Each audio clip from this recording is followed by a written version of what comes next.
Hello everybody. Today we will read about Anglo-Maratha War. Okay. अब इसमें क्या है आपका, अब ब्रिटिश और मराठास के बीच में लड़ाई का ही है. Internal problems of Marathas, Marathas की अपनी internal problem and growing ambition of British saw the conflict of interest between the British and Marathas during the period between 1775 to 1818. अब क्या था कि मराठास की अपनी इंटरनल प्रॉब्लम्स थी और ब्रिटिश पूरे इंडिया पे अपना अधिकार करना चाहते थे. इसकी वजह से दोनों के बीच में तनाव रहा, ब्रिटिश और मराठास के बीच में. ये पीरियड आपको दिया है और इसी पीरियड्स में फिर ये फर्स्ट एंग्लो मराठा वॉर हुई, सेकेंड एंग्लो मराठा वॉर्स, ये वॉर्स हुई सारी. देखिए first Anglo Maratha war. British wanted to sign an alliance with aspiring Peshwa Raghunath Rao against Madhav Rao two. अब ब्रिटिश जो थे वो एक अलायंस साइन करना चाहते थे रघुनाथ पेशवा के साथ. किसके खिलाफ? माधव रॉय टू के खिलाफ. मराठास शेफ्टेन्स बैग्ड अब जो मराठास के जो मेन लीडर्स थे वो किसके साथ खड़े थे? माधव रॉय के साथ. The British provided 2500 men to Raghunath. अब उसने 2500 आदमी अपने रघुनाथ को दे दिए ब्रिटिश ने. Gave a settle and basin of English along with a part of revenue from Bhoj and Surat district. उसके अलावा उन्होंने मतलब इन जगह से आप रेवेन्यू कलेक्ट कर सकते हो, ये भी दे दिया. The two sides sign the treaty of Salbai. अब ये ट्रीटी साइन हुई वहां पे. It gave British 20 years of peace with the Marathas. अब उसमें 20 साल तक मराठा और अंग्रेजों के बीच में शांति रहेगी. ये पीस साइन हुई. ओके, तो आपका फर्स्ट एंग्लो मराठा वॉर खत्म हो गया. ठीक है, जिसमें कि अंग्रेजों को जो है 4 जगह से रेवेन्यू कलेक्ट करने का अधिकार मिल गया और उनने एक ट्रीटी भी साइन की. अब है आपका second Anglo Maratha war. In 1801 there was a conflict between the Marathas over Peshwaship के कौन होगा वहाँ का हेड, ये सब उसके बीच में मराठास में कॉन्फ्लिक्ट था. पेशवा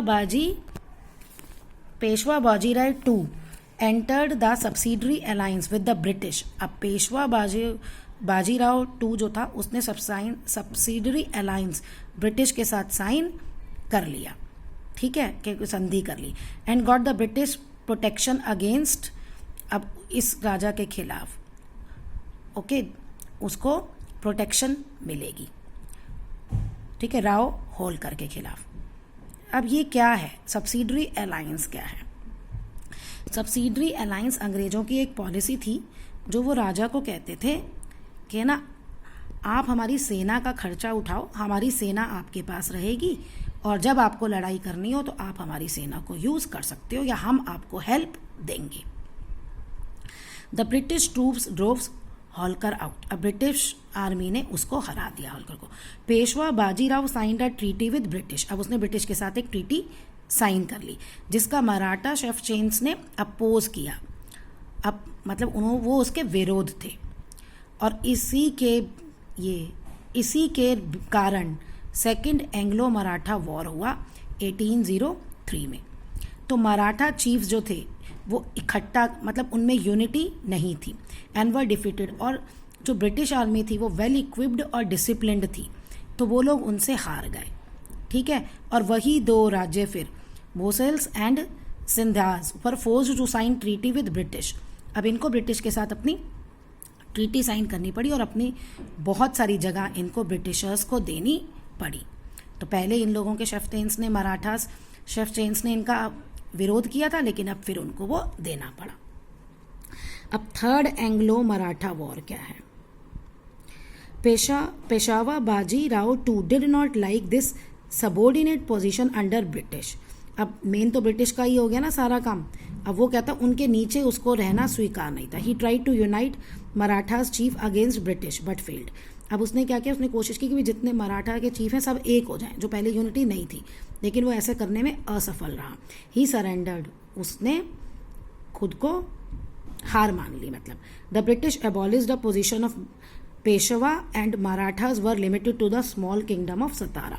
वो पेशवा की पोजीशन उसने खत्म कर दी और मराठा को एक छोटा सा किंगडम सताराज दे दिया, और इसके साथ ही माइटी यानी पावरफुल मराठा पावर जो है वो खत्म हो गई।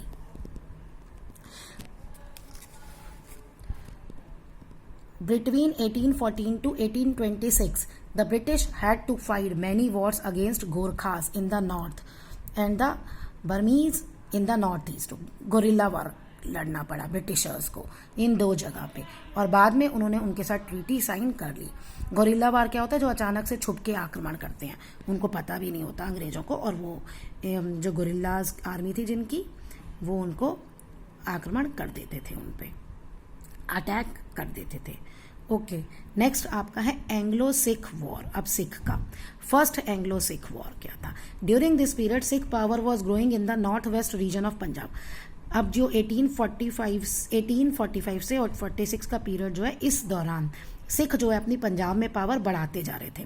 British made a peace treaty with Ranjit Singh to check his growing power.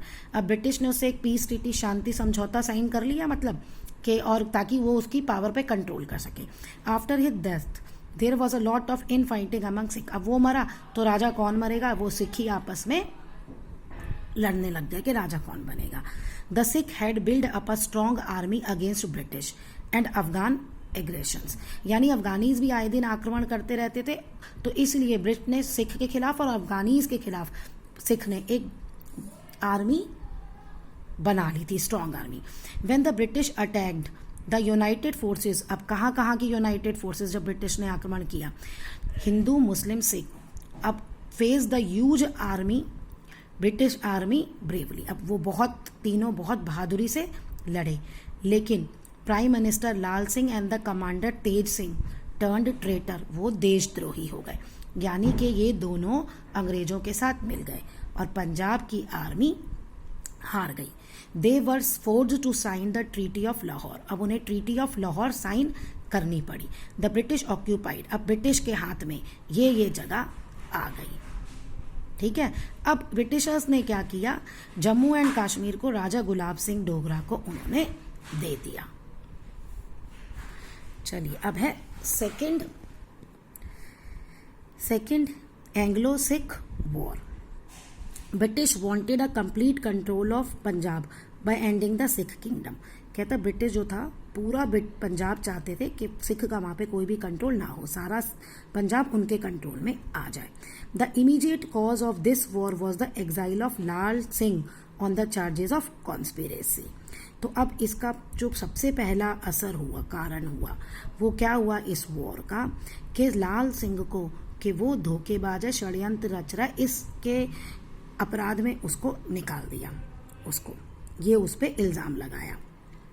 Dalhousie जो था द ग्रेट एक्स नेशनलिस्ट, ये एनेक्शनलिस्ट मतलब कि ये ना अपने ही सारे सबको ना अपने अंदर ही सब टेरिटरीज को ना ब्रिटिश में ही मिलाता जा रहा था। पंजाब पे अटैक किया और उसे भी ब्रिटिश का पार्ट बना लिया लॉर्ड डलहौजी ने, ठीक है। The British started consolidating their power bye limiting the power of Indian princess and building a strong army in India.